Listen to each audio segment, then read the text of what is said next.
Another advertising staple is the scientific breakthrough.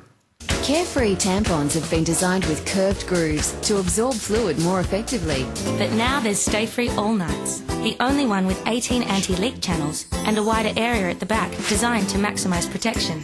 Now, I mean, all these grooves, you've got like 18 leak channels, like, which seems to be more than I have on my Foxtel. Like, are these actual things that are improving the product, or are you just inventing things in the advertising so you can sell new things? Well, it's both. What you do in advertising for all products, not just this category, is you look for new news, what we call new news. So if you can come up with some new news, some grooves, that might just get you a market share, a market point. So $250 million market, get one market share point and you're making some more money.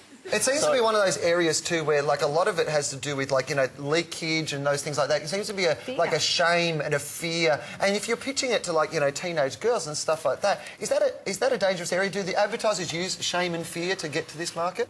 Researchers will find out the things that girls are afraid of, the worries they have, and then exploit that in advertising. I mean, it's kind of frightening because there are deliberate strategies around finding ways of leveraging that to sell your product. There's a lot of shame and fear in the category. I don't think any of these brands that are advertising, they wake up in the morning thinking, how can I make women feel more self-conscious and feel embarrassed and more shameful? I think what they're trying to do is tap into what term they use, which is insights or truths about women. And the truth around shame is that it is true. And one of the simplest examples of that, which is my favourite example, is that not all women, but most women, if you're in a restaurant and you need to go to the toilet for your tampon, you will take your entire purse. You won't take the tampon out and carry it to the toilet. And that's an indication of how people feel, the mindset they're in. Every woman fears the red stain on the back of her pants. I mean, that's just a normal thing to fear. So they do obviously work to that. But at the same time, they're offering you, and I think they're actually delivering, hope in that they have a solution that actually does work. That's what marketing is. Marketing is solving problems and promoting them. Yeah, but can you also create problems so you can solve them? But this isn't one they've created. We are good at that. But I think panty liners is a creation. Yeah, me too. I think it's a brilliant idea that you can only sell tampons once every 4 weeks, but you can sell daily panty liners all the rest of the time. And you can even sell it to women who don't even have their periods, who are in menopause or are pregnant, because they can also use the panty liners. That invention, for me, is filling the gap. Yeah. Oh, it's true. Quite literally, apparently. No matter what era you're in, there seem to be two golden rules of tampon and pad advertising. The first is overturned here.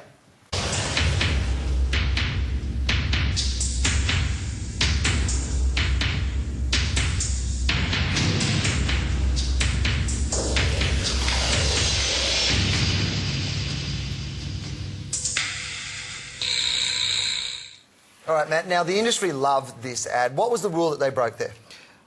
Don't wear high heels on wooden floors. I mean, it's one of the basics of the category. No, seriously. Blood. I mean, that was the big scandal of when that ad came out, is the first time that... And is it blood? Is it water on the floor? Like all really good ads, it's just telling a story. And it's using 30 seconds, maybe it's 45, it's just using a short period of time. It's got a beginning, it's got a middle, it's got an end. It's just a fantastic bit of storytelling. And in this category, storytelling never gets told. And it has a product demonstration in it, doesn't it? Which is unusual in this category. I always loved the way they had the vase that went over. And so there was, is it blood or is it... or is she actually wiping up the water? Well, the second golden rule is, whatever you do, don't mention the V word.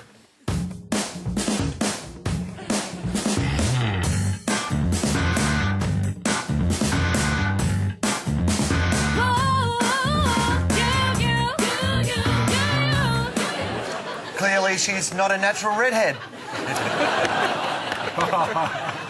Jane, according to the Advertising Standards Bureau, that's the most complained about ad of 2008. The Gruen website has melted down with people wanting to tell us they either hate it or love it.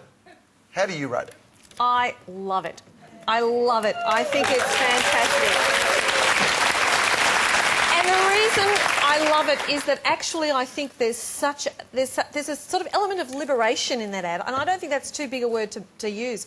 It finally says, yes, every woman's got one, and you know what? They're lovely, and it's nice to take care of them, and they're your friend, and you want to paint their nail and take them to the hairdressers with you, and people admire them, and they're not to be ashamed of and kept closed away and sprayed and deodorised and all that nonsense.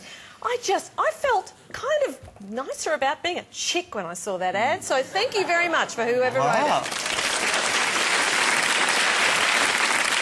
This commercial is about that independent moment. It's the moment where a girl is independent. Every shot she's by herself. She's on the beach by herself, walking down the street by herself.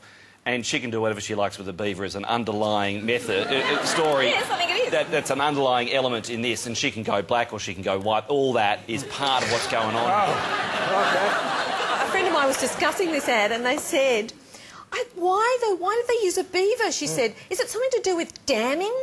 Oh, she didn't even get it. Well, this is the thing, though, because beaver is not... It's an American term, isn't it, Todd? Yeah, I think they chose it. I mean, they had other... As you know, there were 181 euphemisms or words that they chose. But it was only the 11th most popular term, apparently, on the list of survey they did. You know, she could have been going around with a box or a bush, if it had been... If you're really curious, you can find the rest of the list of names Australian women use to refer to their genitalia at our website, abc.net.au/Gruen transfer. Believe it or not, Map of Tassie, which came in at number 12, is most popular in Tasmania. That should be their tourist campaign.